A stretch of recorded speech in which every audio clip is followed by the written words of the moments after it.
ఎవరి మీదకి వెళ్తుంది? ఇప్పుడు నేను చేస్తాను ఇదే స్టూడియోలో నేను స్లీపింగ్ పిల్స్ తీసుకుంటే who will be the responsible?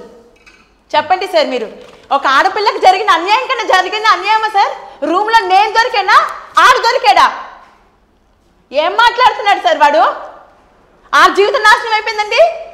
మొత్తం ప్రపంచానికి తెలుసు సార్ నా జీవితం నాశనం చేశాడు, నా బిడ్డ జీవితం నాశనం చేశాడని. ఏం మొహం పెట్టుకొని సార్ చెప్తున్నాడు? ఒక రూమ్లో ఒక లంచ్తో కూర్చొని కులుకుతున్నాడు. ఆడు చెప్తున్నాడు సార్ జీవితం నాశనం అయిపోయింది దాని గురించి. ఆడొక నీచ కామ పిశాచి. ఇప్పుడు కూడా చెప్తున్నాను, ఆడి మొహం మీద కూడా అదే చెప్తాను.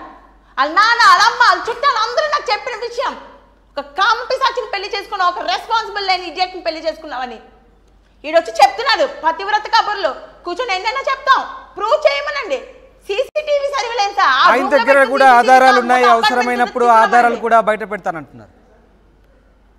మీరు ఇబ్బంది పెట్టిన సందర్భాలకు సంబంధించిన ఆధారాలు అవసరం అయినప్పుడు ఏంటి? ఇప్పుడే అవసరం. మళ్ళీ అవసరం 10 రోజులు అది రాదు. ప్రస్తుతం నడుస్తున్నప్పుడే అవసరం. పెట్టమనండి, తెమ్మనండి ప్రూఫ్స్. బెడ్రూమ్లో సీన్స్ కూడా ఉన్నాయా సీసీటీవీ ఫుటేజ్? అవి కూడా తెమ్మనండి. రైట్. ఇప్పుడు ఇవన్నీ అంశాలు కూడా పెళ్లి చేసుకొని వైఫ్ కింద అక్కడ చలామణి అవుతున్నారు సార్. నక్షత్ర, కోర్టులో ఈ ఎవిడెన్స్ లని మీరు కోర్టులో చూపెట్టగలరా? ఈ ఎవిడెన్స్ లని ఆయనకు వ్యతిరేకంగా ఉన్నటువంటి ఎవిడెన్స్లు మీకు ఇబ్బంది పెట్టినటువంటి అంశాలన్నీ కూడా మీరు కోర్టులో చూపెట్టబోతారా? ఆయన కూడా అంటున్నారు తనను ఇబ్బంది పెట్టిన ఎవిడెన్సెస్ కూడా అవసరం వస్తే తను పెడతా అంటారు.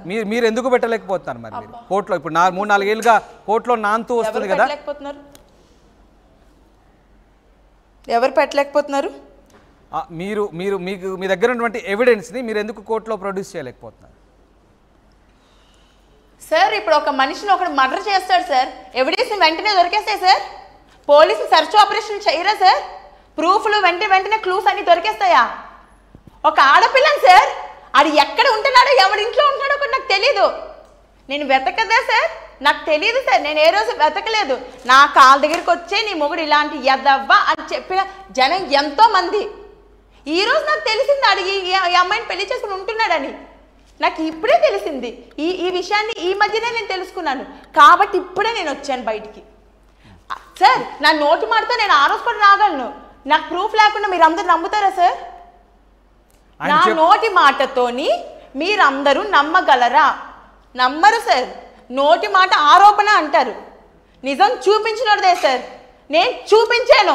రెడ్ హ్యాండెడ్గా పట్టుకున్నాను, ఇద్దరిని బెడ్రూమ్లో ఉంటుండగా పట్టుకున్నాను. స్టేట్మెంట్ ఇచ్చాడు షీజ్ మై వైఫ్ అని.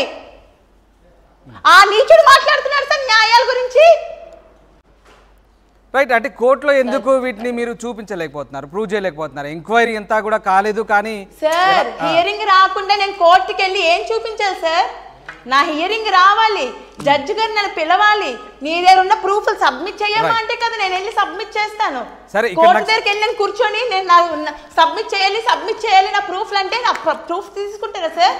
నీ హియరింగ్ దాకా వచ్చిందాకా ఆగమ్మా అంటారు. ఇప్పుడు తేజ ఏం చెప్తున్నారు? కేవలం అమ్మాయిది మాత్రమే జీవితం కాదు, నా మీద రిటర్న్ కౌంటర్ వేయాలి కదా సార్. నేను సమన్స్ పంపించాక రిటర్న్ కౌంటర్ నా మీద రావాలి. ఇప్పుడు దాకా రిటర్న్ కౌంటర్ రాలేదు. ఓకే, మరి రిటర్న్ కౌంటర్ వచ్చాక నన్ను అడుగుతారు వాట్ అని ప్రూఫ్లు ఏమున్నాయి చూపించుంటే అప్పుడు చూపిస్తాను సార్. ఇప్పటిదాకా మీరు విన్నారు తేజ మాట్లాడిన మాటలు, మీరు విన్నారు నక్షత్ర గారు, మీరు విన్నారు తేజ మాట్లాడిన మాటలు. ఇందాక ఇప్పుడు ఆయన ఫోన్ లైన్ కట్ అయింది, మీరు విన్నారు. ఒక అమ్మాయిది మాత్రమే జీవితం కాదు, అబ్బాయిది కూడా జీవితమే. మీరు ఆ కోణంలో ఎందుకు ఆలోచించట్లేదు? ఆమె చేస్తున్నట్టు ఆరోపణలు ఎందుకు నొక్కి నొక్కి నన్ను బదనాం చేస్తున్నారు, నన్ను ఎందుకు డిఫైన్ చేస్తున్నారు? అమ్మాయిదే కాదు అబ్బాయిది కూడా జీవితమే. అవును, అబ్బాయిది కూడా జీవితమే సార్. ఇక్కడ నేను తప్పు చేయలేదే. అసలు విషయం అంతా సినిమాల్లో చేయొద్దు. నువ్వు సినిమాలు చేస్తే నిన్ను ఇలాగే బజారుకి ఈడుస్తానంటూ నక్షత్ర చెప్పిందే చేస్తుంది అంటున్నాడు. ఆయన సినిమాలు చేయడం మీకు ఇష్టం లేదా? ఓకే, నేను చెప్పింది అంటున్నాడు కదా, ప్రూవ్ చేయమనండి. ఏ వాయిస్ రికార్డ్, ఏ కాల్ రికార్డ్ తీసుకొచ్చి ప్రూవ్ చేయమనండి. నేను చేస్తున్నాను కదా ప్రతి చెప్పిన మాటకి, తను కూడా అలాగే ప్రూవ్ చేయమనండి. అప్పుడు ఓకే, అప్పుడు మాట్లాడతాను. వాళ్ళ నాన్నగారు కూడా అదే మాట్లాడుతున్నారు. సినిమాల్లోకి వెళ్ళి పాడైపోడు, ఆ అబ్బాయి సినిమాల్లోకి వెళ్దాం మాకు కూడా ఇష్టం లేదు అని. వాళ్ళ నాన్నగారిని కూడా అప్పుడు ఇదే క్వశ్చన్ వేయండి. రైట్. ఇప్పుడు ఆయన ఏం చెప్తున్నారు? ఆయన పెద్ద హీరోల మధ్యనే ఈ పెద్ద హీరో వెళ్ళిపోయి ఇప్పుడు చూపించాలి ప్రపంచానికి పెద్ద సూపర్ స్టార్ అని చెప్పేసి. హీరోలే కరువు సార్. మరి సినిమా లేకపోతే సూసైడ్ చేసుకుంటానని భార్యతో నాతో చెప్పాడు సార్. అంత సూసైడ్ చేసుకునే మటుకి నన్ను పెళ్లి చేసుకుని పిల్లలు ఎందుకు సార్ వాడికి? సినిమా లేకపోతే చచ్చిపోవచ్చు కదా వెళ్ళి. ప్రేమ పెళ్లి ఇవన్నీ ఎందుకు సార్? ఈ కపట నాటకం ఎందుకు ఆడాడు నాతో ఉన్నప్పుడు? సరే సింపుల్ గా చెప్పండి. ఇప్పుడు తేజ లేకపోతే చస్తాడంట. రైట్, మీకు ఒక్కటి చెప్తాను, నాతో ఏమన్నాడంటే సినిమా కోసం నేను ఎంతో అప్పులు చేసేసాను, సినిమా కోసం కొన్ని లక్షలు చేశాను, కొన్ని కోట్ల రూపాయల దాకా నేను అప్పు చేశాను, కాబట్టి ఇప్పుడు నా సినిమా నేను ట్రాక్ లోకి పెట్టుకోలేకపోతే అది సక్సెస్ అవ్వకపోతే నేను సూసైడ్ చేసుకుంటానని చెప్పాడు. ఇప్పుడు మీరు చెప్తున్నారు ఆ అబ్బాయి సూసైడ్ చేసుకునే పరిస్థితిలో ఉన్నాడని. అప్పుడు ఎవరు బాధ్యత అని? ఎవరు బాధ్యత? కోర్టు పోలీసులు తేల్చమనండి సార్. వాడి నోటితో వాడు చెప్పాడు నాకు నేను సూసైడ్ చేసుకుంటాను సినిమా లేకపోతే అని. ఎన్నో వేల సార్లు నాకు చెప్పాడు ఈ మాట. పాపం ఆయన ఇప్పుడిప్పుడే ఎదుగుతున్నాడంట. ఆయన ఇప్పుడిప్పుడే ఎదుగుతున్నాడు. ఎదిగే క్రమంలో సొంత భార్యే నన్ను డిఫేమ్ చేస్తోంది, ఇప్పుడిప్పుడే నేను కెరీర్లో నిలదొక్కుంటున్న సమయంలోనే నా భార్య ఓర్వలేక ఇలాంటి ఆరోపణలు చేస్తుందంటూ తేజ బాధపడుతున్నాడు. నక్షత్ర గారు సార్ ఎదుగుతూ 10 మంది అమ్మాయిలతో పడుకోమన్నా సార్, భార్య ఎంకరేజ్ చప్పట్లు కొట్టి ఎంకరేజ్ చేయాలా సార్? ఎదగడం అంటే ఏంటి సార్? 10 మందిని రూమ్లో తెచ్చుకొని ఉంచుకోవడమా సార్?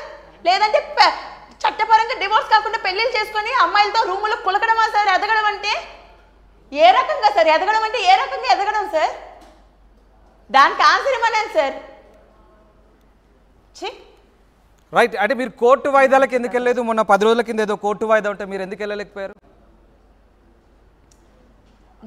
ఎవరూ రాలేదు సార్, ఆ పర్సన్ కూడా రాలేదు. జడ్జి గారు సెలవు ఉన్నారు, నువ్వు రావద్దమ్మా అని మా అడ్వకేట్ ఫోన్ చేస్తే నేను వెళ్ళలేదు. జడ్జి గారు సమ్మర్ వెకేషన్లో ఉన్నారు, నువ్వు రావద్దన్నారు. పోనీ ఆడెన్ని హియరింగ్స్కి వచ్చారు అడగండి సార్. నేను పెట్టాను కేసు, రావాల్సింది అక్కడ ఆ పర్సన్ రావాలి సార్. లా తెలిసిన వాళ్ళైతే చెప్తారు ఈ మాట. నాకేం ప్రాబ్లం వస్తుంది? ఆయన ఏదో కలుసుందాం అంటూ తెగ తాపత్రయ పడిపోతున్నారు, మీరే రావట్లేదు అనేది ఆయన మాట. సార్ ఇంకొక విషయం సార్, మిస్టర్ తేజ త్రిపురాణ ఫ్యామిలీ ఒక నీచమైన ఫ్యామిలీ సార్. ఒక్కడు కూడా ఆ ఫ్యామిలీలో తిన్నంగా ఉన్న పర్సన్ లేడు. మొత్తం ఇంట్లో అందరివి 2 పెళ్లిళ్ళు వేశారు. 2 పెళ్లిళ్ళు పోగొత్తుమే ఇంట్లో అందరివి. ఎవరెవరికి జరిగినాయి? వాళ్ళ అమ్మ, వాళ్ళ నాన్న, వాళ్ళ అన్న, వాళ్ళ తిను అందరూ సార్, వాళ్ళ బాబాయ్. ఒక్కడిది తిన్నమైన జీవితం కాదు సార్. అందరికి 2 చరిత్రలు ఉన్నారు. వాళ్ళ అమ్మకి, వాళ్ళ నాన్నకి, వాళ్ళ అన్నకి అందరికి 2 పెళ్లిళ్ళు జరిగాయి. వాళ్ళ సొంత అన్నయ్య. ఏం సార్ చెప్పండి, అందరికీ జరిగాయి 2 పెళ్లిళ్ళు? ఏదో అంటున్నారు. వాళ్ళ నాన్నకి, అమ్మకి, అన్నకి అందరికి జరిగాయి. వాళ్ళ తాతగారికి, వాళ్ళ నాన్నగారికి, వాళ్ళ బాబాయ్కి, వాళ్ళ అన్నయ్యకి. వాళ్ళ అన్నయ్య అయితే రీసెంట్ గా వాళ్ళ అక్కను కూడా మ్యారేజ్ చేసుకున్నాడని నాకు తెలిసింది. వాళ్ళ అన్న నేపథ్యం ఏంటి అని చెప్పగలరా? ఆయన ఎవరితో జరిగింది పెళ్లిళ్ళు, 2 పెళ్లిళ్ళు? సార్ ఒక టాలీవుడ్ లో ఒక పర్సన్ ఉన్నారు సార్, వాళ్ళ అన్ని ఆవిడని శ్రీశైలంలో పెళ్లి చేసుకున్నారు.